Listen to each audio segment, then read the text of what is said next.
Hello bachchon, let us read this question. This question says a gas having molecular formula ON, if its vapor density is 24, the value of N is. So इस question को solve करने के लिए हमें जो की concept required है वो है concept of vapour density. So vapour density के फॉर्मूले पे जाने से पहले हम density of N ideal gas का फॉर्मूला देखते हैं. हमने यहाँ पे आइडियल गैस इसलिए लिया है क्योंकि कोई कंडीशंस गिवन नहीं है, सो हम गिवन गैस को आइडियल गैस अज्यूम करेंगे. सो हम जानते हैं for an ideal gas PV is equal to NRT, जो कि होता है आइडियल गैस इक्वेशन. सो जो नंबर ऑफ मोल्स हैं उनको हम लिख सकते हैं weight by molar mass of gas multiplied by RT. यानी कि अब अगर हम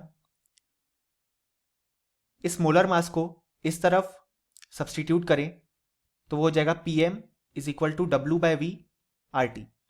और हम जानते हैं डब्ल्यू बाय वी यानी कि मास अपॉन वॉल्यूम वो होता है डेंसिटी के बराबर. यानी कि हम लिख सकते हैं कि P M is equal to density of gas R T. यानी कि जो डेंसिटी ऑफ गैस का एक्सप्रेशन आ जाएगा वो आ जाएगा P M upon R T. अब हम इस एक्सप्रेशन को यूज करेंगे वेपर डेंसिटी के टर्म में. सो जो vapour density of a gas का फॉर्मूला होता है वो होता है डेंसिटी ऑफ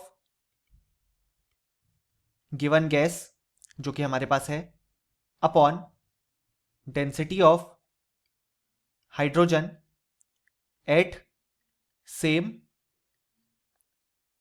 प्रेशर टेम्परेचर.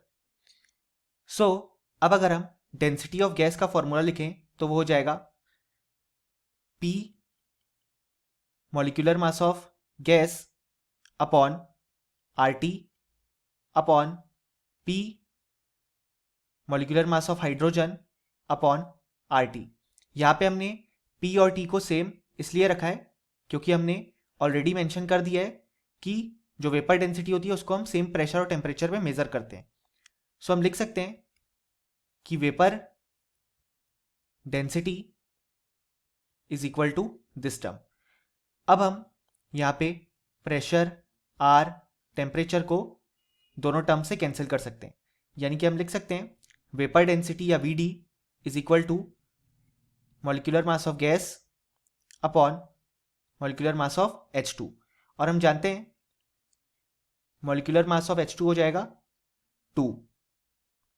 सो हम लिख सकते हैं कि molecular mass of gas is equal to vapour density multiplied by 2. So ये आ गया हमारा एक्सप्रेशन या basically relation between molecular mass of gas और वेपर डेंसिटी. अब हमारे क्वेश्चन में गिवन है कि गैस का मॉलिक्यूलर फॉर्मूला है ON और उसकी वेपर डेंसिटी गिवन है. सबसे पहले अगर हम उस गैस का मॉलिक्यूलर वेट फाइंड आउट करें तो वो आ जाएगा, हम इस फॉर्मूले से देख सकते हैं 2 इंटू वेपर डेंसिटी. और हमें वेपर डेंसिटी गिवन है 24 यानी कि 2 इंटू 24.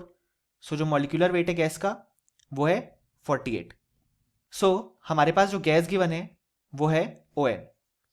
सो इसका मॉलिक्यूलर वेट जो इसके फॉर्मूले से आएगा वो हो जाएगा 16 इंटू N, क्योंकि ऑक्सीजन का एटॉमिक वेट होता है 16. यानी कि अब हम इन दोनों एक्सप्रेशन को इक्वेट कर सकते हैं.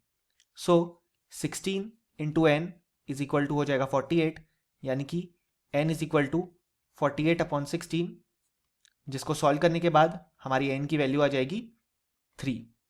और हमसे क्वेश्चन में यही N की वैल्यू पूछी गई है. सो फाइनली हम बोल सकते हैं कि इस क्वेश्चन का जो करेक्ट आंसर है वो है 3. Hope you understood it well. Best of luck.